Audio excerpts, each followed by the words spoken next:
Ever since the release of Star Wars The Rise of Skywalker's teaser trailer over at Star Wars Celebration back in April, followed by the second teaser that debuted just recently over at D23 and by Good Morning America, it left a lot of fans around the world very excited and eager for the third and final trailer of Episode 9 by J.J. Abrams, Disney, and Lucasfilm. This is Mike Zero. Make sure to subscribe if you're new to the channel for future Star Wars content. Now, as we go throughout this month of September into the month of October, the marketing of Episode 9 is coming into full swing, which is where we are going to finally see the third and final trailer this October. By the way, they are aiming for a October 14th release for the new trailer, as well as, of course, October 18th to attach it to the sequel to Maleficent, which is also by Disney. Now, on top of all of this, these past couple of weeks or so, we've been learning a whole lot more about this movie, and when it all comes down to various shot descriptions of the upcoming trailer 3 of Episode 9, this is where things begin to get very exciting for Episode 9. Now, specifically, shot descriptions consisting of a sequence where it's explained that Rey is said to be sitting on a boulder inside of an ancient Jedi temple, where it's said that above her hand is a levitating blue kyber crystal, where Rey's eyes are said to be closed during the scene. It's said that as this happens, the voices of Anakin, Yoda, and Kenobi can be heard in the background. That is said to be brand new dialogue about the ways of the Force. As this happens, it's said that a brand new track by John Williams and a score by him plays in the background, said to be a mixture between the Force theme and Rey's theme.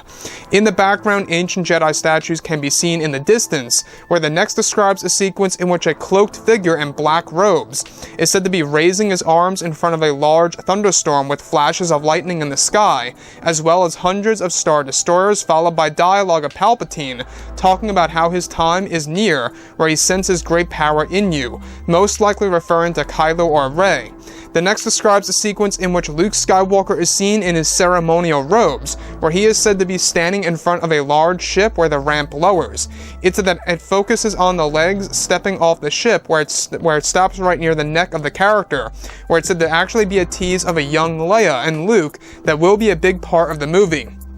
So let's go over a couple of parts about this. Now, what's so exciting about this film is that not only are we getting closer to new footage of Episode 9 being released, as well as the full release of this movie, but there's going to be a lot of connections to the prequels and the originals, and with the return of Palpatine, you know, what's not to be excited about when it comes to Palpatine, right? I mean, he really is the ultimate puppet master of the Skywalker saga, and to see him return is going to be very surreal.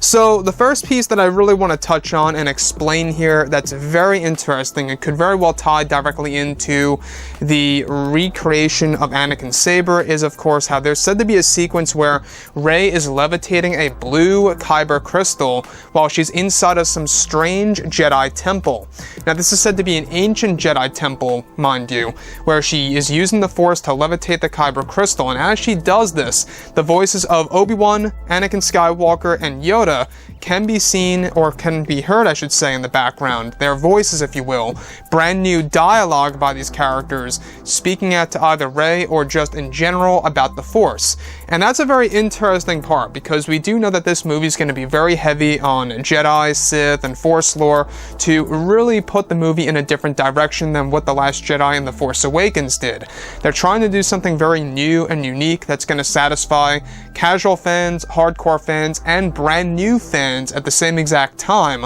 while also having a lot of connections to the comics, the video games, you know, the books, the novels, you name it. So the other piece that I also want to go over is Palpatine, right? Now, it's explained that one of the sequences even involves a rear view of a dark and sinister figure in a black cloak raising his arms into the sky, where the sky is actually said to contain a big thunderstorm with a lot of lightning, a lot of flashes of lightning happening as the Star Destroyers are coming through.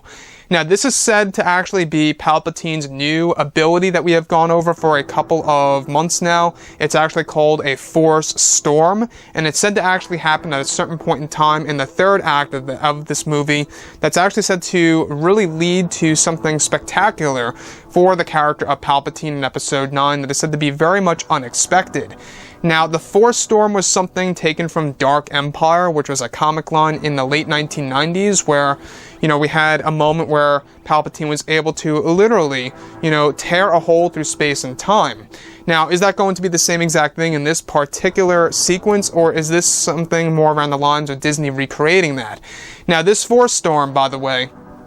is said to be very intense and most likely alludes to what we briefly saw in the most recent teaser trailer that was shown out over at D23, where we do see the lightning and the Star Destroyers that belong to the new Sith Empire and Palpatine in, of course, that new footage that we got just a couple of weeks ago. So that's another thing to truly look forward to seeing is, of course, Palpatine's new powers that will be demonstrated in Episode 9. So anyways, guys, drop a comment below. Let me know what you think about all of this in the comments, and if you guys did enjoy the content for today, do make sure to drop a thumbs up on this video to support the channel. I thank you all so very much for the kind support, and I'll catch you guys next time.